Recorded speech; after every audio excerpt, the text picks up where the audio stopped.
श्रुतिस्मृतिपुराणानामालयं करुणालयं नमामि भगवत्पादशङ्करं लोकशङ्करम् शङ्करं शङ्कराचार्यं केशवं बादरायणं सूत्रभाष्यकृतौ वन्दे भगवन्तौ पुनः पुनः भारतीकरुणापात्रं भारतीपदभूषणम् भारतीपदमारूढं भारतीतीर्थमाश्रये विद्याविनयसम्पन्नं वीतरागं विवेकिनं वन्दे वेदान्ततत्त्वज्ञं विधुशेखरभारतीम् परमं क्लिष्टवेदान्तं परया श्लक्ष्णया गिरा यो बोधयति तं वन्दे परमानन्दभारतीम् जन्माद्यस्य यतोऽन्वयादितरतश्चार्थेष्वभिज्ञस्वराट् तेने ब्रह्महृदाय आदिकवये मुह्यन्ति यत्सूरयः तेजो वारिमृदां यथा विनिमयो यत्र त्रिसर्गो मृषा धाम्ना स्वेन सदा निरस्तकुहकं सत्यं परं धीमहि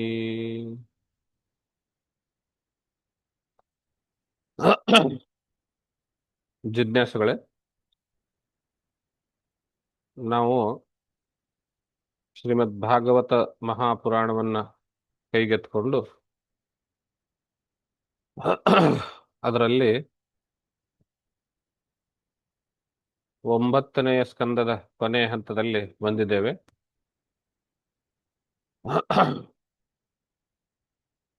ತಾವೆಲ್ಲರೂ ಗಮನಿಸಿರುವಂತೆ ಮತ್ತು ಈ ಭಾಗವತ ಪಾಠದ ಪ್ರಾರಂಭದಲ್ಲಿಯೇನೆ ನಾನು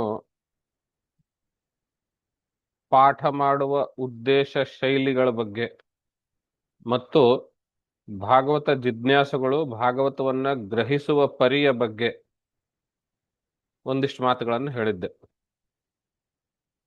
ಅದರಲ್ಲಿ ಒಂದು ವಿಶೇಷವಾಗಿರುವಂತಹ ಮಾತು, ಪುರಾಣಗಳನ್ನ ನಾವು ಹೇಗೆ ಗ್ರಹಿಸಬೇಕು ಅನ್ನುವಂತಹ ಮಾತಿನ ಬಗ್ಗೆ ಮಧ್ಯ ಮಧ್ಯದಲ್ಲಿಯೂ ಸಾಕಷ್ಟು ಚರ್ಚೆ ಮಾಡಿದೀವಿ. ಅದರಲ್ಲಿ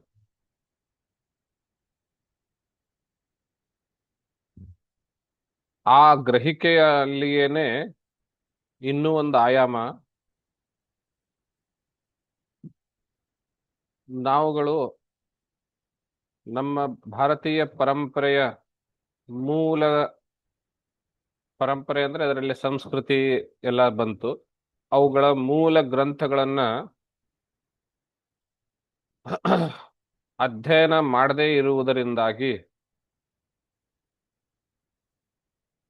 ತಮ್ಮಷ್ಟಕ್ಕೆ ತಾವೇನೆ ಬುದ್ಧಿಜೀವಿಗಳು ಅಂತ ಘೋಷಿಸಿಕೊಂಡವರು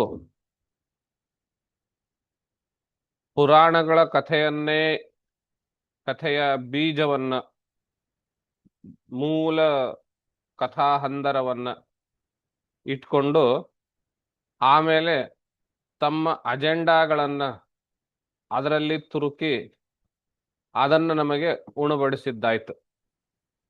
ಅನೇಕ ವರ್ಷಗಳಿಂದ ಈ ಕೆಲಸ ಮಾಡ್ತಾ ಮಾಡ್ತಾ ಬಂದಿದ್ದಾರೆ. ಬಹುಮಟ್ಟಿಗೆ ಸಫಲರು ಆಗಿದ್ದಾರೆ. ಆದರೆ ಕಾಲದ ಗತಿ ಚಕ್ರದಂತೆ, ಹೀಗಾಗಿ ಕಳೆದ ಕೆಲವು 1-1.5 ದಶಕ 2 ದಶಕಗಳಿಂದ ನಮ್ಮಲ್ಲಿ ಭಾರತೀಯ ಪ್ರಜ್ಞೆ ಜಾಗೃತವಾಗ್ತಾ ನಾವು ಯಾವುದೋ ಮೂಲಕವಾಗಿ ವಿಷಯಗಳನ್ನ ತಿಳಿದುಕೊಳ್ಳೋದಕ್ಕೆ ಪ್ರಯತ್ನ ಮಾಡ್ತಾ ಇದ್ದೀವಿ. ಹಾಗಾಗಿ ಎಡಜೀವಿಗಳು ನಮ್ಮನ್ನ ಹೇಗೆ ಯಾಮಾರಿಸಿದ್ರು, ಹೇಗೆ ಮೋಸ ಮಾಡಿದ್ರು ಅನ್ನೋದನ್ನ ಸ್ಪಷ್ಟವಾಗಿ ನಾವು ಕಂಡುಹಿಡಿಬಹುದು ಇವಾಗ. ಅಂತಹ ಒಂದು ಪ್ರಸಿದ್ಧ ಕಥೆ ಇವತ್ತು ನಾವು ಭಾಗವತದಲ್ಲಿ ನೋಡ್ಲಿದ್ದೇವೆ.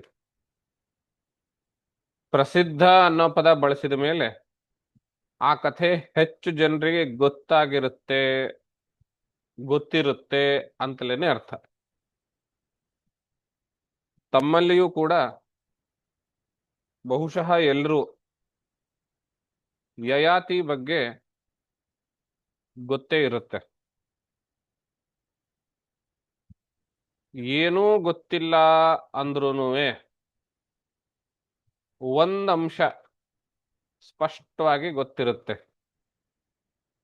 ಏನು ಅಂದ್ರೆ,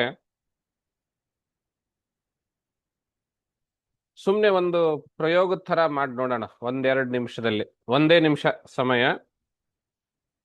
ಇಲ್ಲಿರುವವರೇನೆ ಯಯಾತಿ ಬಗ್ಗೆ ತಮಗೇನು ಗೊತ್ತು ಅನ್ನೋದು ಚಾಟಲ್ಲಿ ಬರೀತೀರಾ? 30 ಸೆಕೆಂಡ್ಸ್ ಇದಕ್ಕೋಸ್ಕರ ನಾವು ನೋಡೋಣ. 1 ವರ್ಡ್ ಅಥವಾ 2-3 ಶಬ್ದಗಳು ಯಯಾತಿ ಬಗ್ಗೆ.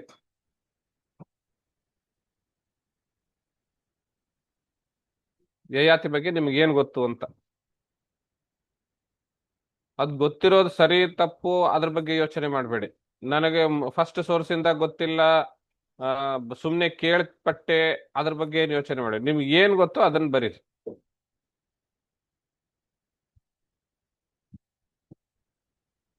ಯಯಾತಿ ಅಂತ ಕೇಳಿದ ತಕ್ಷಣ ನಿಮ್ಮ ಮನಸ್ಸಿನಲ್ಲಿ ಆ ಪಾತ್ರದ ಬಗ್ಗೆ ಏನ್ ಪರಿಚಯ ಇದೆ, ಏನ್ ಹೊಳೆಯುತ್ತೆ.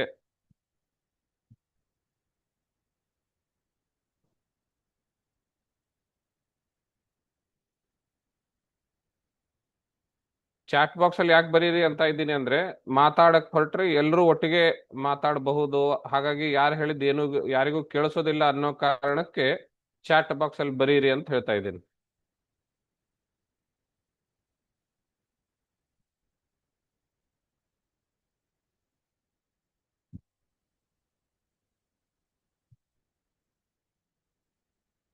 ಮುಪ್ಪು ಶರ್ಮಿಳಾ ಮಹಾಭಾರತದಲ್ಲಿ ಬರುವವನು, ಚಂದ್ರವಂಶದ ರಾಜ.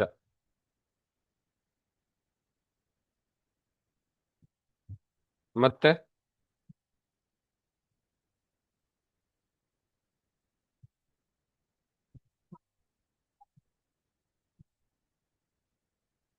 ಸರಿ, ಮತ್ತೆ ಬೇರೆಯವ್ರು ಯಾರೋ ಪ್ರಯತ್ನಿಸ್ತಾ ಇಲ್ವೇ? ಗುರುಜಿ ಹೇಳ್ಬೋದಾ ಗುರುಜಿ ಒಂದ್ ನಿಮಿಷ? ಹೇಳ್ಬಿಡಿ ಹೇಳ್ಬಿಡಿ. ಯಾರಿಗೆ ಟೈಪ್ ಮಾಡ್ಲಿಕ್ಕೆ ಆಗೋದಿಲ್ಲ ಅವ್ರು ಹೇಳ್ಬಿಡಿ, ಏನ್ ತೊಂದರೆ ಇಲ್ಲ. ಅದೇ 1 ಅಥವಾ 2 ಶಬ್ದಗಳ ಬಗ್ಗೆ ಗೊತ್ತಿರೋದು. ಮಗನಿಂದ ಯೌವನ ಪಡ್ಕೊಳ್ತಾನೆ ಯಯಾತಿ. ಸರಿ ಸರಿ, ಓಕೆ.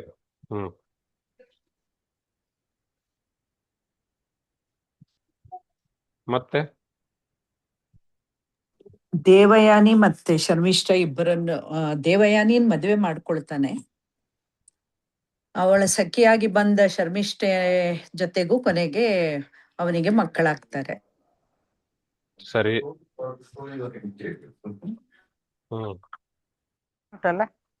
ಅಯ್ಯೋ. ದೇವಯಾನಿನ ಬಲಗೈಯಿಂದ ಎತ್ತಿರ್ತಾನೆ ಅವನು. ಎಲ್ಲೋ ಬಿದ್ದಿರ್ತಾನೆ. ಇದು ಫುಲ್ ಕತೆ ಗೊತ್ತಿಲ್ಲ ನನಗೆ. ಬಲಗೈಯಿಂದ ಎದ್ದಿದ್ದಕ್ಕೆ ಬಲಗೈ ಇಂದ ಎತ್ತಿದ್ರೆ ಅಂದು ಪಾಣಿಗ್ರಹಣ ಆದಂಗೆ ಅಂತ ಮೊದ್ಲಿನ ಕಾಲದಲ್ಲಿ ಅಷ್ಟು ಇತ್ತು. ಶರ್ಮಿಷ್ಠ ಅವಳನ್ನ ಬಾವಿಗೆ ತಳ್ಬಿಟ್ಟು ಹೋಗಿರ್ತಾಳೆ. ಅವಳು Correct, ಹೌದು. ಪೂರ್ತಿ ನಗ್ನವಾಗಿರ್ತಾರೆ. ಅವಾಗ ಯಯಾತಿ ಅವಳನ್ನ ರೆಸ್ಕ್ಯೂ ಮಾಡ್ತಾರೆ. ಆದ್ರಿಂದ ಅವರಿಗೆ ಸತಿಪತಿ ಅಂತ ಇದಾಗತ್ತೆ. ಅವಾಗಿಂದ ಅವ್ರ ಮದ್ವೆ ಆಗ್ತಾರೆ. ಶುಕ್ರಾಚಾರ್ಯರು ಭವಿಷ್ಯ ಅವಳಿಗೆ ಶಾಪ ಕೊಡ್ತಾರೆ. ಅವರ ಸರಿ ಸರಿ ಸರಿ ಸರಿ. ಕೈಯಿಂದ ಬಲಗೈಯಿಂದ ಎತ್ತಿದ್ದಕ್ಕೆ ಅದು ಮದುವೆ ಆದಂಗೆ ಅಂತ ಮೊದ್ಲು ಇತ್ತು. ಆ ತರ ಇತ್ತು ಅಂತ ಇದನ್ನು ಓದಿನ ನಾನು. ಸರಿ ಸರಿ ಸರಿ, ಒಳ್ಳೇದು. ನನ್ನ ಪ್ರಯೋಗ ಏನಿತ್ತು ಅಂದ್ರೆ, ಯಯಾತಿ ಬಗ್ಗೆ ನಮ್ಮ ಗ್ರಹಿಕೆ ಏನಿದೆ, ಹೇಗಿದೆ ಅನ್ನೋದು ತಿಳ್ಕೊಳ್ಬೇಕಾಗಿತ್ತು. ಗುರುಗಳೇ ಅವ್ನ್ ಮತ್ತೆ ವಾಪಸ್ ಕೊಡ್ತಾನಲ್ಲ ಮಗನಿಗೆ ಆ ಯೌವನನ. ಸರಿ ಸರಿ ಸರಿ, ಪರವಾಗಿಲ್ಲ. ದೊಡ್ಡ ಚಕ್ರವರ್ತಿ ಇರ್ತಾರೆ. ಆ ಮೂಮೆಂಟ್ ತನಕ ತುಂಬಾ ದೊಡ್ಡ ಚಕ್ರವರ್ತಿ ಇರ್ತಾರೆ ಯಯಾತಿ ಅವರು. ಹೌದು, ಗೆಲ್ತಾರೆ. ಪಾಂಡು ವಂಶದ್ದು ಸ್ಥಾಪಕರು ಅಂತ ಅನ್ಸುತ್ತೆ ನಂಗೆ ಅದು. ಸರಿ ಸರಿ. ಗ್ರಹಿಕೆಯಲ್ಲಿ ನಾವು ಗ್ರಹಿಸಿರುವ, ಅದರಲ್ಲಿ ವಿಶೇಷವಾಗಿ ನಮ್ಮ ಭಾಗವತ ಜಿಜ್ಞಾಸು ಗುಂಪಿನಲ್ಲಿ ತಾವುಗಳು ಗ್ರಹಿಸಿರುವ ಗ್ರಹಿಕೆಯ ಮೂಲ ಪುರಾಣಗಳು ಅನ್ನೋದು ನನಗೆ ಸ್ಪಷ್ಟವಾಯಿತು. ಒಂದು ರೀತಿ ನೆಮ್ಮದಿ. ಯಾಕೆ ಅಂದ್ರೆ, ಸಾಹಿತ್ಯಿಕ ಲೋಕದಲ್ಲಿ ಈ ಯಯಾತಿ ಪಾತ್ರವನ್ನ ಇಷ್ಟು ಕಚ್ಚಡವಾಗಿ ತೋರಿಸಿದ್ದಾರೆ ಅಂದ್ರೆ ಆ ಪಾತ್ರವನ್ನು ಓದಿದವರು ಯಯಾತಿಯನ್ನಷ್ಟೇನಲ್ಲ, ಪುರಾಣಗಳನ್ನು, ಆ ಪುರಾಣಗಳು ಹೇಳುವ ನಮ್ಮ ಸಂಸ್ಕೃತಿಯನ್ನು, ನಮ್ಮ ಪರಂಪರೆಯನ್ನು ತೀರ ಕ್ಷುಲ್ಲಕವಾಗಿ ಕಾಣುವಷ್ಟು ಅವನನ್ನ ಚಿತ್ರಿಸಿದ್ದಾರೆ. ನಾನು ಯಾರ ಬಗ್ಗೆ ಮಾತಾಡ್ತಾ ಇದ್ದೀನಿ ಅನ್ನೋದು ನಿಮಗೆ ಗೊತ್ತಾಗಿರಬಹುದು. ಜ್ಞಾನಪೀಠ ಪ್ರಶಸ್ತಿ ಅಂತ ಕನ್ನಡಕ್ಕೆ ಹೆಮ್ಮೆ ಅಂತ ನಾವೇನು ಹೇಳ್ಕೊಳ್ತೀವಿ, ಗಿರೀಶ್ ಕರ್ನಾಡ್. ಅಂತಹ ಗಿರೀಶ್ ಕಾರ್ನಾಡ್ ಅವರು ಯಯಾತಿ ಅನ್ನುವಂತಹ ಒಂದು ನಾಟಕ ಬರೆದ್ರು. ಮೊದಲನೇದಾಗಿ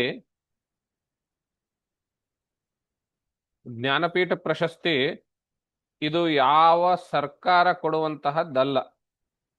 ಯಾವುದೇ ಸರ್ಕಾರ, ಕರ್ನಾಟಕ ಸರ್ಕಾರ ಆಗಲಿ, ಯಾವುದೇ ಸರ್ಕಾರ ಕೊಡುವಂತಹ ಪ್ರಶಸ್ತಿ ಅಲ್ಲ. ಯಾವುದೇ ಅಕಾಡೆಮಿ ಕೊಡುವಂತಹ ಪ್ರಶಸ್ತಿ ಅಲ್ಲ. ಅಂದ್ರೆ ಈ ಜ್ಞಾನಪೀಠ ಪ್ರಶಸ್ತಿಗೆ ಸರ್ಕಾರಿ ಮಾನ್ಯತೆ ಯಾವುದಿಲ್ಲ. ಆದರೂ ಆ ಪ್ರಶಸ್ತಿಯ ಮಹತ್ವದ ಬಗ್ಗೆ ನಮ್ಮ ತಲೆಯಲ್ಲಿ ಹೀಗೆ ತುಂಬಿದ್ದಾರೆ ಅಂದ್ರೆ, ಆ ಪ್ರಶಸ್ತಿ ಪಡೆದ್ರೆ ಅವನ ಜೀವನ ಅಷ್ಟೇ ಅಲ್ಲ, ಆ ಭಾಷೆಯ ಸಾಹಿತ್ಯಕ್ಕೇನೆ ಒಂದು ಕಿರೀಟ ಮೆರುಗು ಅನ್ನೋರ ಮಟ್ಟಿಗೆ ಜ್ಞಾನಪೀಠವನ್ನ ಹಾಡಿ ಹೊಗಳಿ ಅಟ್ಟಾಡಿಸಿ ಮೇಲೆ ಆ ಅಟ್ಟಕ್ಕೇರಿಸಿ ಕೂಡಿಸಿದ್ದಾರೆ. ವಾಸ್ತವದಲ್ಲಿ ಅದು ಕೆಲವು ಒಂದಿಷ್ಟು ಗುಂಪುಗಳು ಸೇರಿಬಿಟ್ಟು ತಮ್ಮ ಅಜೆಂಡಾ ಪ್ರೊಪಗೇಟ್ ಮಾಡೋದಕ್ಕೆ ಕೊಡುವ ಒಂದು ಜ್ಞಾನಪೀಠ ಪ್ರಶಸ್ತಿ, ಒಂದು ಜ್ಞಾನಪೀಠ ಅನ್ನೋ ಹೆಸರಿನಲ್ಲಿ ಕೊಡುವಂತ ಪ್ರಶಸ್ತಿ. ಪ್ರೈವೇಟ್ ರಾಮನಾಥ್ ಗೋಯಂಕ ಗ್ರೂಪ್ ಅಲ್ಲಿ ಕೊಡ್ತಾರೆ ಅವರು, ಪ್ರೈವೇಟ್ ಆಗಿ ಕೊಡುವಂಥವ್ರು. ಅದೇ ರೀತಿ ಕೆಲವು ಪ್ರಶಸ್ತಿಗಳಿದಾವೆ. ಆ ಪ್ರಶಸ್ತಿ ಹೆಸರು ಕೇಳಿದ್ರೆ ಅದು ಕೂಡ ಸರ್ಕಾರಿ ಮಾನ್ಯತೆ ಪಡೆದಿರೋದಿಲ್ಲ. ಆದ್ರೆ ಅವರೆಲ್ಲರೂ ಕೆಲಸ ಮಾಡೋದು ಭಾರತೀಯತೆಯ ವಿರುದ್ಧವೇನೆ. ಮ್ಯಾಗ್ಸೆಸೆ ಅವಾರ್ಡ್ ಕೊಡುವಂತಹದ್ದು, ಅದು ಕೂಡ ಒಂದು ಪ್ರೈವೇಟ್ ಸಂಸ್ಥೆನೆ ಕೊಡುತ್ತೆ, ಯಾವ ಸರ್ಕಾರ ಕೊಡುವಂತಹದ್ದಲ್ಲ ಅದು. ಈ ಯಯಾತಿಯನ್ನ ಗಿರೀಶ್ ಕಾರ್ನಾಡ್ರು, ನಾನು PU ಫಸ್ಟ್ ಇಯರ್ ಅಲ್ಲಿ ಇದ್ದೆ. ಇದು ನನಗೆ ಫಸ್ಟ್ ಲ್ಯಾಂಗ್ವೇಜ್ ಸಂಸ್ಕೃತ, ಇಂಗ್ಲಿಷ್. ಹಾಗಾಗಿ PUC ಫಸ್ಟ್ ಇಯರ್ ಇಂದಲೇ ನನಗೆ ಶಾಲೆಯಲ್ಲಿ ಅದೇ ಟೆಕ್ಸ್ಟ್ ಬುಕ್ ಕನ್ನಡ ಇರಲಿಲ್ಲ. ಆದರೂ ಗೆಳೆಯರ ಜೊತೆ ನೋಡ್ತಾ ಇದರಲ್ಲಿ ಫಸ್ಟ್ ಇಯರ್ ಅಲ್ಲ ಸೆಕೆಂಡ್ ಇಯರ್ ಅಲ್ಲ ಅನ್ಕೊಳ್ತೇನೆ, ಸೆಕೆಂಡ್ ಇಯರ್ ಅಲ್ಲಿ PU 2 ನಲ್ಲಿ ಕನ್ನಡ ಪುಸ್ತಕ ನೋಡಿದಾಗ ಒಂದ್ ದಿವಸ ಯಯಾತಿ ಅನ್ನೋ ನಾಟಕ ಕಾಣಿಸ್ತು. ಯಯಾತಿ ಬಗ್ಗೆ, ಓಹೋ ಇದೊಂದು ಪುರಾಣ ಪಾತ್ರ, ಪುರಾಣಗಳ ಬಗ್ಗೆ, ಪುರಾಣದಲ್ಲಿ ಬರುವಂತಹ ಪಾತ್ರದ ಬಗ್ಗೆ ಟೆಕ್ಸ್ಟ್ ಬುಕ್ ಅಲ್ಲಿ ಇಟ್ಟಿದಾರಲ್ಲ ಅಂತ ಬಹಳ ಖುಷಿಯಾಗಿ ಸಂತೋಷದಿಂದ ಒಂದೇ ಸಿಟ್ಟಿಂಗ್ ಅಲ್ಲಿ ಆ ನಾಟಕ ಓದ್ ಮುಗಿಸ್ದೆ. ಆಮೇಲೆ ಬಹಳ ಕಸಿವಿಸಿ ಪ್ರಾರಂಭವಾಯ್ತು, ಏನ್ ಯಯಾತಿ ಬಗ್ಗೆ ಹೀಗ್ ಬರ್ದಿದ್ದಾನಲ್ಲ ಇವನು ಅಂತ. ಅವನೇನ್ ಬರ್ದಿದ್ದಾನೆ ಅಂದ್ರೆ, ಯಯಾತಿ ಒಬ್ಬ ಪರಮ ಕಾಮುಕ ಅನ್ನುವುದನ್ನೇ ಪ್ರಧಾನವಾಗಿ ಇಟ್ಕೊಂಡು ಚಿತ್ರಣ ಮಾಡಿದ್ದಾರೆ, ಕಾದಂಬರಿ ಅದು ನಾಟಕ ರಚನೆ ಮಾಡಿದ್ದಾರೆ. ಯಯಾತಿ ಪಾತ್ರದ ಬಗ್ಗೆ ಒಂದು ಆಯಾಮವನ್ನೇ ಪ್ರಧಾನವಾಗಿಟ್ಟುಕೊಂಡು ಇಡೀ ಪಾತ್ರ ರಚನೆ ಮಾಡಲಾಗಿದೆ. ಯಯಾತಿಯಲ್ಲಿರುವ ಇತರ ದೃಷ್ಟಿಕೋನಗಳು, ಅವನು ಜೀವನದ ಇತರೆ ದೃಷ್ಟಿಕೋನಗಳು ಯಾವುದೂ ಆ ನಾಟಕದಲ್ಲಿ ಬಂದಿಲ್ಲ. ಅವನು ಪರಮ ಲಂಪಟ, ಕಾಬಿಷ್ಟ ಅನ್ನೋದ್ರಲ್ಲಿಯೇನೆ ಆ ರೀತಿ ಚಿತ್ರಣ ಮಾಡಲಾಗಿದೆ. ಮೂಲ ಗ್ರಂಥದಲ್ಲಿ ಅವನ ಪಾತ್ರ ಹಾಗಿಲ್ಲ. ಕಾಮ ಅನ್ನೋದು ಅವನ ಜೀವನದಲ್ಲಿ ಇರುವ ಅನೇಕ ಆಯಾಮಗಳಲ್ಲಿ ಒಂದು ಆಯಾಮ. ಅದನ್ನ ಯೂನಿವರ್ಸಿಟಿಗಳಲ್ಲಿ ಹೋದಂತೆ ಇನ್ನೂ ಅದರ ಆಳ ಎಲ್ಲ ಬಗ್ಗೆ ಎಲ್ಲಿ ಮಟ್ಟಕ್ಕೆ ಯಯಾತಿಯನ್ನ ಏನ್ ಹೇಳ್ತಾರೆ ಟಾರ್ಗೆಟ್ ಮಾಡ್ತಾರೆ, ಅವನನ್ನು ಎಲ್ಲಿ ಮಟ್ಟಕ್ಕೆ ಅವನನ್ನ ತುಳಿತಾರೆ ಅಂದ್ರೆ, ಪ್ರಪಂಚದಲ್ಲಿ ಮೊಟ್ಟ ಮೊದಲನೇ ಏಡ್ಸ್ ರೋಗಿ ಯಯಾತಿ ಅಂತ ಹೇಳ್ತಾರೆ. ಏಡ್ಸ್ ಇಂದ ಸತ್ತನು ಅಂತ ಯೂನಿವರ್ಸಿಟಿನಲ್ಲಿ ಪ್ರೊಫೆಸರ್ಗಳು ಸ್ಟೇಜ್ ಮೇಲೆ ನಿಂತ್ಕೊಂಡು ಹೇಳಿದ್ದಾರೆ. ಈ ಸಾಹಿತ್ಯಕ ಡಿಸ್ಕಷನ್ ಎಲ್ಲ ಮಾಡುವಾಗ. ನಾನು ಪೋಸ್ಟ್ ಗ್ರಾಜುಯೇಷನ್ ಮಾಡುವಾಗ ಚರ್ಚೆಗಳು, ಸೆಮಿನಾರ್ಗಳು ಎಲ್ಲ ನಡೀತಾ ಇದ್ವು ಅಲ್ಲಿ ಪ್ರೊಫೆಸರ್ಗಳು. ಅಷ್ಟರ ಮಟ್ಟಿಗೆ ಅವನನ್ನ ಡಿಮನೈಸ್ ಮಾಡಿರುವಂತಹದ್ದಿದೆ. ಹಾಗೆ ಓದ್ತಾ ಓದ್ತಾ ಕಾಲೇಜಲ್ಲಿ ಬೆಳೆದು ಮುಂದು ಓದಿನ ಹವ್ಯಾಸ ಇರೋದರಿಂದ ನೋಡ್ತಾ ನೋಡ್ತಾ ಹೋದಾಗ ಮರಾಠಿ ಸಾಹಿತ್ಯದಲ್ಲಿ ವಿ ಸ ಖಾಂಡೇಕರ್, ವಿನಾಯಕ್ ಸಖಾರಾಮ್ ಇದೆಯೋ ತಂದೆ ಹೆಸರೇನೋ, ಖಾಂಡೇಕರ್, ಅವರು ಕೂಡ ಒಂದು ಕಾದಂಬರಿ ಬರೆದಿದ್ದಾರೆ, ಯಯಾತಿ ಅಂತಲೇನೆ ಇದೆ. ಯಯಾತಿ ಹೆಸರು ಮೇಲೇನೆ ಕಾದಂಬರಿ ಇದೆ. ಆ ಕಾದಂಬರಿಯನ್ನು ಓದ್ದೆ ನಾನು.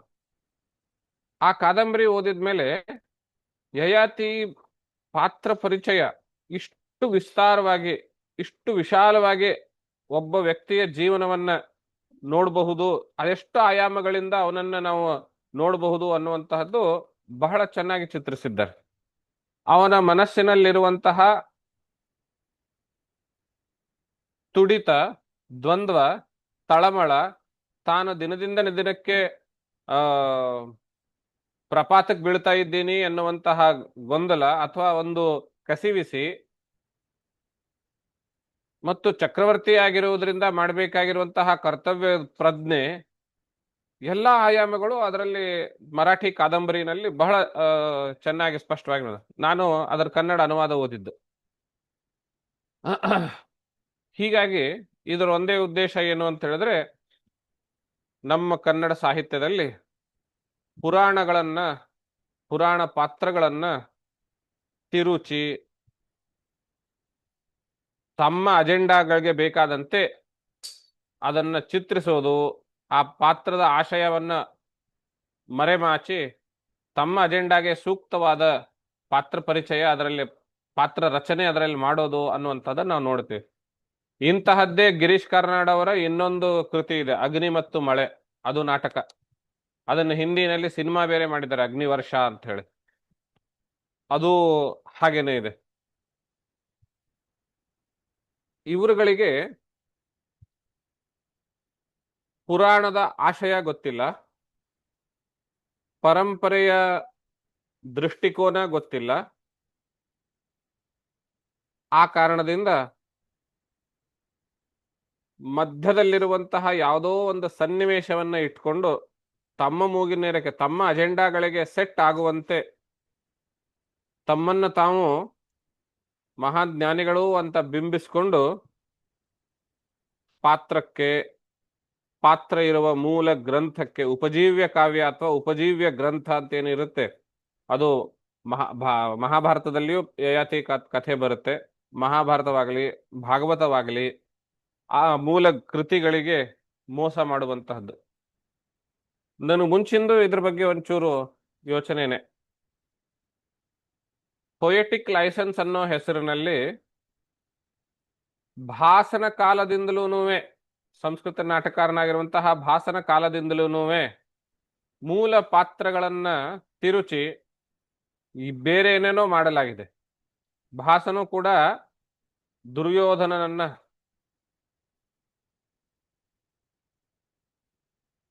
ಊರುಭಂಗ ಅನ್ನೋ ನಾಟಕದಲ್ಲಿ ಒಂದು ರೀತಿ ಉದಾತ್ತ ನಾಯಕನಾಗಿ ಚಿತ್ರಿಸಲಾಗಿದೆ. ಹೀಗೆ ಆದರೆ ನಮ್ಮ ಕಾವ್ಯದ ಉದ್ದೇಶ ಏನ್ ಹೇಳ್ತಾರೆ, ರಾಮಾದಿವತ್ ವರ್ತಿತವ್ಯಂ ನ ರಾವಣಾದಿವತ್. ರಾಮಾದಿಗಳಂತೆ ವರ್ತಿಸೋದನ್ನ ನಾವು ಕಲಿಬೇಕು, ರಾವಣಾದಿಗಳಂತೆ ಅಲ್ಲ ಅನ್ನೋದನ್ನ ಕಾವ್ಯದ ಉದ್ದೇಶದಲ್ಲಿ ಹೇಳಿರ್ತಾರೆ. ಆದರೆ ಭಾಸನ ಕಾಲದಿಂದಲೇ ಹಿಡಿದುಕೊಂಡು ಅದರಲ್ಲಿಯೂ ಅನೇಕ ನಂತರ ಕಾಲದಲ್ಲಂತೂ ಎಡಜೀವಿಗಳಂತೂ ಸರಿನೇ ಸರಿ, ಸಾಹಿತ್ಯದ ಮೂಲಕವಾಗಿ ನಮ್ಮ ಬುದ್ಧಿಯ ಮೇಲೆ, ಮನಸ್ಸಿನ ಮೇಲೆ ಒಂದು ರೀತಿಯ ದಾಸ್ಯ ಹೇರೋದಕ್ಕೆ ಪ್ರಯತ್ನ ಪಟ್ಟಿದ್ದು ಈ ಅಂತಹ ಒಂದು ಪಾತ್ರ ಯಯಾತಿ. ಇಷ್ಟು ಹಿನ್ನೆಲೆ ಅಥವಾ ಯಯಾತಿ ಬಗ್ಗೆ ನಾವು ಆಶ್ಚರ್ಯ ಅಂದ್ರೆ, ಈ ರೀತಿ ಚಿತ್ರಿಸಿರುವಂತಹ ನಾಟಕಗಳನ್ನ PUC first year second year ಹಂತದಲ್ಲಿ ಟೆಕ್ಸ್ಟ್ ಬುಕ್ ಆಗಿ ಇಡಿಸ್ತಾರೆ ತಮ್ಮ ರಾಜಕೀಯ ಪ್ರಭಾವವನ್ನು ಬಳಸಿಕೊಂಡು. ಅದು ಬಹಳ ದುರ್ದೈವದ ಸಂಗತಿ.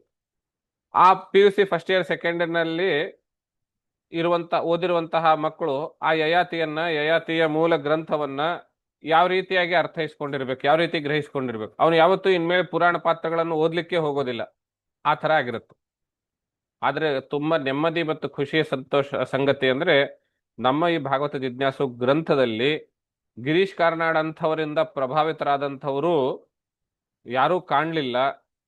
ಅವರು ತಾವು ಹೇಳಿರುವಂತಹ ಎಲ್ಲ ಉತ್ತರಗಳು ಪುರಾಣ ಮೂಲದಿಂದಲೇನೆ ಅಥವಾ ಮಹಾಭಾರತದ ಮೂಲದಿಂದಲೇನೆ ಬಂದಿದ್ದಾಗಿದ್ವು ಅನ್ನೋದು ಬಹಳ ಖುಷಿ, ನೆಮ್ಮದಿ. ಈ ಕಥೆಗೆ ಬರೋಣ. ಚಂದ್ರವಂಶರ ಕಥೆಯನ್ನು ನಾವು ನೋಡ್ತಾ ನೋಡ್ತಾ ಪುರೂರವನ ವಂಶಾವಳಿ ಒಳಗೂ ಬಂದಿದ್ವಿ. ಪುರೂರವನ ಮಗ ನಹುಷ, ಆ ನಹುಷನ ಮಗ ಯಯಾತಿ.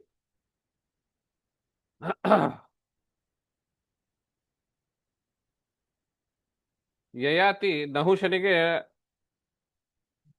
5-6 ಜನ ಮಕ್ಕಳು.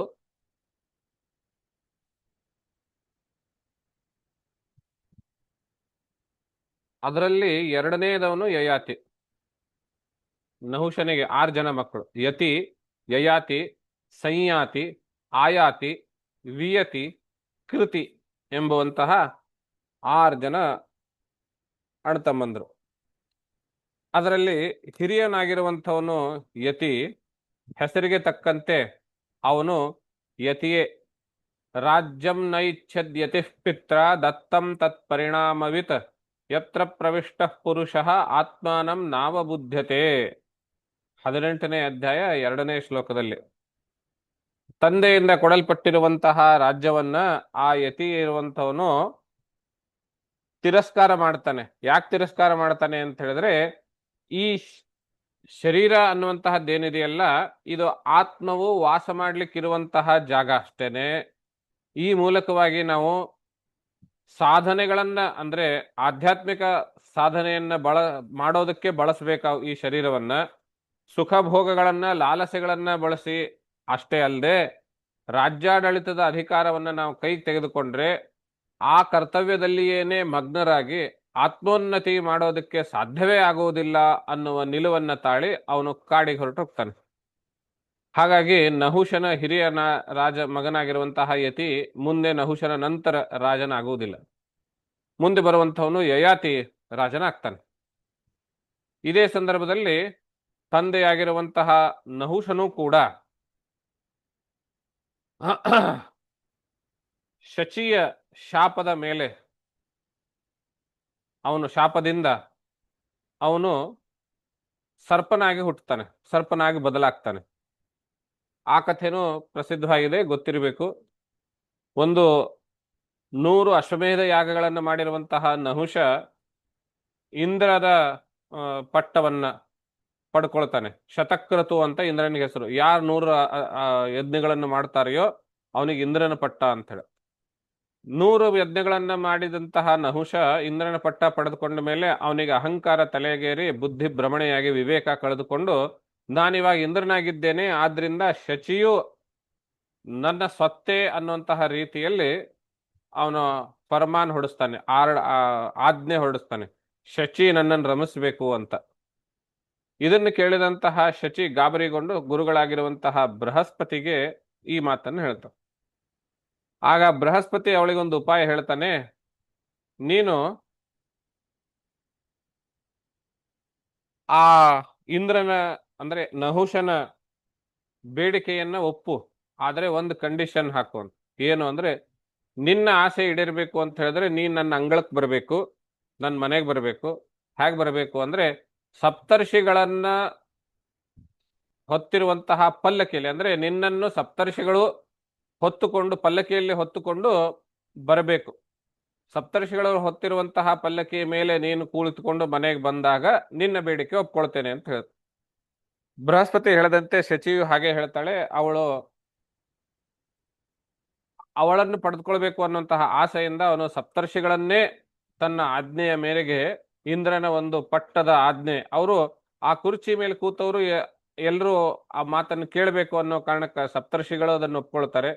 ಹೋಗ್ತಾ ಇರುವಾಗ ಅವನಿಗೆ ಆತುರ ತವಕ, ಆದ್ರಿಂದ ಬೇಗ ಬೇಗ ನಡೆ ಅಂತ ಹೇಳ್ತಾ ಸರ್ಪ ಸರ್ಪ ಅಂತ ಹೇಳ್ತಾ ಅಗಸ್ತ್ಯ ಮುನಿಗೆ ತನ್ನ ಕಾಲಿಂದ ಒದೀತಾನೆ ನಹುಷ.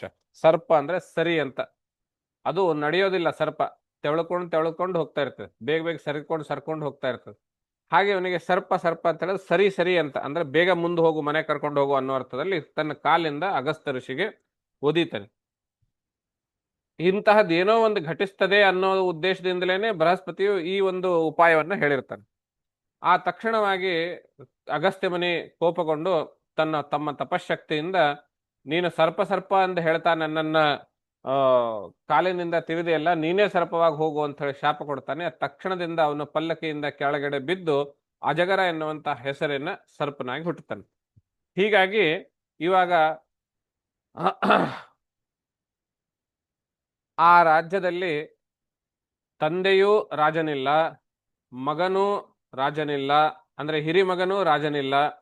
ಉಳಿದಿರುವಂತಹದ್ದು ಇವಾಗ ಅನಿವಾರ್ಯವಾಗಿ 2ನೇ 3ನೇ ಮಗನಿಗೆ ನೋಡ್ಬೇಕು. ಹಾಗಾಗಿ ಯಯಾತಿ ಅಲ್ಲಿ ರಾಜನಾಗ್ತಾನೆ. ಯಯಾತಿ ರಾಜನಾಗುವಂತಹ ಸಂದರ್ಭದಲ್ಲಿ ಶುಕಮುನಿಗಳು ಆ ಒಂದು ಪರೀಕ್ಷಿತ ಮಹಾರಾಜನ ಕಥೆ ಹೇಳ್ತಾ, ಈ ಯಯಾತಿ ಅನ್ನುವಂಥವನು ದೇವಯಾನಿ ಮತ್ತು ಶರ್ಮಿಷ್ಠೆಯರನ್ನ ಮದುವೆಯಾದ ಅಂತ ಹೇಳ್ತಾನೆ. ಶರ್ಮಿಷ್ಠ ಅವಳ ಹೆಸರು. ಆವಾಗ ಪರೀಕ್ಷಿತ ಮಹಾರಾಜನಿಗೆ ಇದೇನಿದು, ಶರ್ಮಿಷ್ಠೆ ಮತ್ತು ಈ ಯಯಾತಿ ಅವರಿಬ್ರು ಕ್ಷತ್ರಿಯ ಕುಲದವರು, ಪರವಾಗಿಲ್ಲ, ದೇವಯಾನಿ ಜೊತೆ ಮದುವೆ ಇದ್ಯಾಗ ಸಾಧ್ಯ ಅನ್ನುವಂತಹ ಪ್ರಶ್ನೆ ಅವನಿಗೆ ಮನಸ್ಸಿಗೆ ಬರ್ತದೆ. ಆವಾಗ ಆ ಪ್ರಶ್ನೆಗೆ ಉತ್ತರ ಕೊಡೋದಕ್ಕೆ ಶುಕ ಮಹರ್ಷಿ ಈ ಯಯಾತಿಯ ಕಥೆಯನ್ನೆಲ್ಲ ಪ್ರಾರಂಭ ಮಾಡ್ತಾನೆ. ಒಂದು ಬಾರಿ ಯಯಾತಿ ಮತ್ತು ಶರ್ಮಿಷ್ಠೆ ಮತ್ತು ದೇವಯಾನಿ ಯಾರು ಅಂತ ಹೇಳಿದ್ರೆ, ದೈತ್ಯರ ರಾಜನಾಗಿರುವಂತಹ ವೃಷಪರ್ವ ಅನ್ನುವಂಥವನು, ಅವನ ಮಗಳು ಶರ್ಮಿಷ್ಠ. ದೈತ್ಯರ ಗುರು ಆಗಿರುವಂತಹ ಶುಕ್ರಾಚಾರ್ಯ, ಅವನ ಮಗಳು ದೇವಯಾನಿ. ಇವರೆಲ್ಲರೂ ಕೂಡ್ಕೊಂಡು ಒಂದು ಸಂದರ್ಭದಲ್ಲಿ ಜಲಕ್ರೀಡೆ ಆಡ್ತಾ, ಒಂದು ನದಿನಲ್ಲಿ ಜಲಕ್ರೀಡೆ ಆಡ್ತಾ ಇರುವಂತಹ ಸಂದರ್ಭದಲ್ಲಿ ಅದೇ ಮಾರ್ಗದಲ್ಲಿ ಶಿವಪಾರ್ವತಿಯರು ಹೋಗ್ತಾ ಇರ್ತಾರೆ. ಅದನ್ನು ಗಮನಿಸಿದಾಗ ಎಲ್ಲರೂ ಗಾಬರಿಗೊಂಡು ಎಲ್ಲ ಸ್ತ್ರೀಯರು ನದಿಯಿಂದ ಮೇಲೆದ್ದು ತಮ್ಮ ತಮ್ಮ ವಸ್ತ್ರಗಳನ್ನ ಧರಿಸುತ್ತಿರುವಾಗ ದೇವಯಾನಿ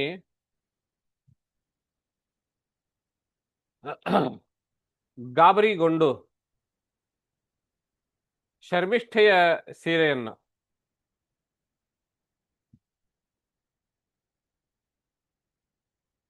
ಇಲ್ಲ ಶರ್ಮಿಷ್ಠೆ ಗಾಬರಿಯಿಂದ ದೇವಯಾನಿಯ ಸೀರೆಯನ್ನು ಈ ತರ ಆಯ್ತು. 1 ನಿಮಿಷ.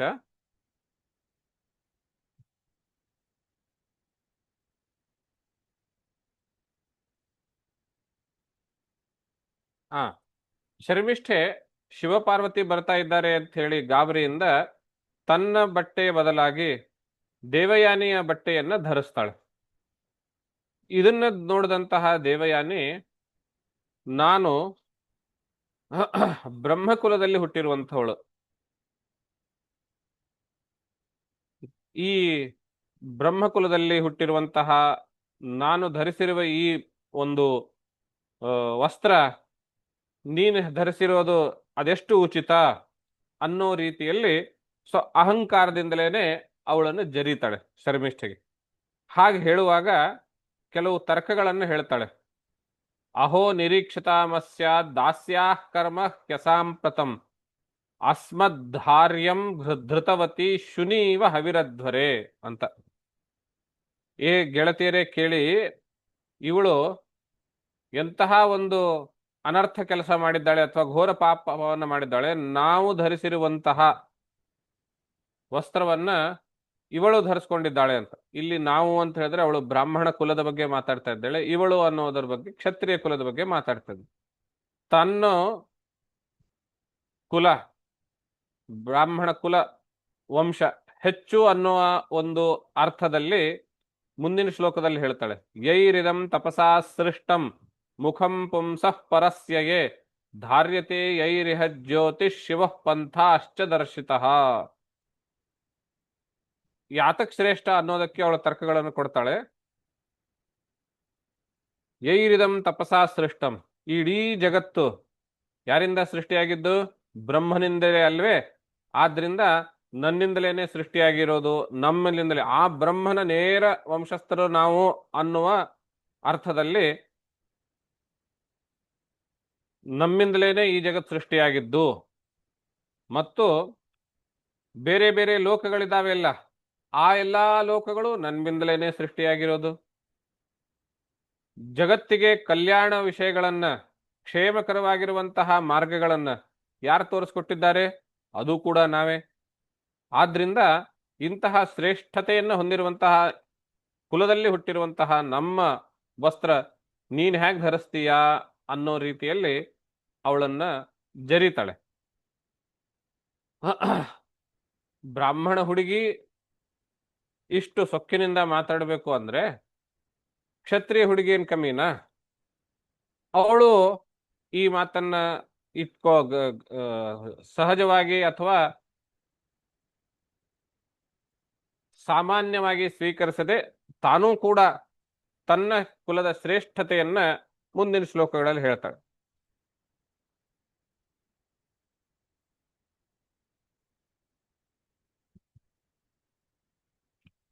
ಏವಂ ಬ್ರುವಂತೀಂ ಶರ್ಮಿಷ್ಠಾ ಗುರುಪುತ್ರೀಮಭಾಷತ ಋಷಾ ಶ್ವಸಂತಿ ವ್ಯಾಳೀವ ದರ್ಶಿತಾ ದೃಷ್ಟದಚ್ಛದ. ತನ್ನ ಗುರುಪುತ್ರಿಯನ್ನೇ ಅವಳು ಬೈಲಿಕ್ಕೆ ಶುರು ಮಾಡ್ತಾಳೆ. ಅವಳು ಬೈದಿರೋದ್ರಿಂದ ಋಷ ಕೋಪಗೊಂಡು, ಶ್ವಸಂತಿ ದೀರ್ಘವಾಗಿ, ಅಂದ್ರೆ ಕೋಪ ಬಂದಾಗ ಉಸಿರಾಟ ತನ್ನಷ್ಟಕ್ಕೆ ತಾನೇ ದೀರ್ಘವಾಗುತ್ತೆ. ಆಮೇಲೆ ತುಟಿಗಳು ನಡುಗಲಿಕ್ಕೆ ಶುರು ಆಗ್ತವೆ. ಹಾಗೆ ಅಂದ್ರೆ ಕೋಪಾವಿಷ್ಟಳಾಗಿ ಹೇಳ್ತಾಳೆ, ಆತ್ಮವೃತ್ತಮ ವಿಜ್ಞಾಯ ಕಥಸೆ ಬಹು ಭಿಕ್ಷುಕಿ ಕಿಂ ನ ಪ್ರತೀಕ್ಷಸೆ ಸ್ಮಾಕಂ ಗೃಹಾನ್ ಬಲಿ ಭುಜೋ ಯಥಾ. ಎರಡು ಮಾತನ್ನು ಹೇಳ್ತಾಳೆ ಅವಳು. ಅದೇನು ನಿನ್ನ ಬಗ್ಗೆ ಇಷ್ಟೊಂದು ಬಹಳ ಗೌರವವಾಗಿ ಬಹಳ ಶ್ರೇಷ್ಠವಾಗಿ ತನ್ನಷ್ಟಕ್ಕೆ ತಾನು ಸ್ತುತಿಸ್ಕೊಳ್ತಾ ಇದ್ದೀಯಾ? ಎಷ್ಟಾದ್ರೂ ನಾವು ಕೊಡುವ ಬಲಿಭುಜೋ ಅಂದ್ರೆ ಇವತ್ತಿನ ಭಾಷೆನಲ್ಲಿ ಹೇಳ್ಬೇಕು ಅಂತ ಹೇಳಿದ್ರೆ ನಾವು ಕೊಡುವ ಸ್ಯಾಲರಿ ಮೇಲೆ ಬದುಕೋರಲ್ವೇ ನೀವು ಅಂತ ಹೇಳ್ತಾಳೆ. ಬಲಿಭುಜೋ ಯಥಾ ಗ್ರಹಾನ್ ಬಲಿಭುಜೋ ಯಥಾ, ನಾವು ಬಿಸಾಕಿರೋದ್ರ ಮೇಲೆ ತಿಂದು ಬದುಕೋರು ನೀವು. ಅದನ್ನ ನೀವು ಏನು ಬಹಳ ಅದಕ್ಕೆ ಪದಗಳನ್ನು ಹಾಗೆ ಬಳಸ್ತಾಳೆ. ಯಥಾ ಗ್ರಹಾನ್ ಬಲಿಭುಜೋ ಯಥಾ ಪ್ರತೀಕ್ಷಸೆ ಸ್ಮಕಂ. ಯಾವ ರೀತಿ ಕಾಗೆ ನಾಯಿಗಳು ನಾವು ಬಿಸಾಕಿದನ್ನ ತಿಂದು ಬದುಕ್ತಾವೆಯೋ ಹಾಗೆ ನೀವು ಭಿಕ್ಷುಕಿ ಅಂತ ಆ ಕ್ಷತ್ರಿಯ ಹುಡುಗಿ ಬ್ರಾಹ್ಮಣ ಹುಡುಗಿಯನ್ನ ಬೈತಾಳೆ. ನೀನೇ ಇಷ್ಟು ನಾವು ಹಾಕಿರೋದ್ ಮೇಲೆ ಬದುಕ್ತಾ ಇರುವಂಥವಳು ನೀವು, ಆದ್ರೂ ಇಷ್ಟು ಅಹಂಕಾರದಿಂದ ಮಾತಾಡ್ತೀಯಲ್ಲ ಅಂತ ಹೇಳಿ. ಇಷ್ಟು ಮಾಡಿದಾಗ ಈ ಘಟನೆ ನೋಡ್ತಾ ಇರುವಾಗ ಇಂತಹದ್ದೇ ಇನ್ನೊಂದು ಸನ್ನಿವೇಶ ನೆನಪಾಗುತ್ತೆ. ಎಸ್.ಎಲ್. ಭೈರಪ್ಪನವ್ರದ್ದು ದಾಟು ಕಾದಂಬರಿ. ಆ ಕಾದಂಬರಿನಲ್ಲಿ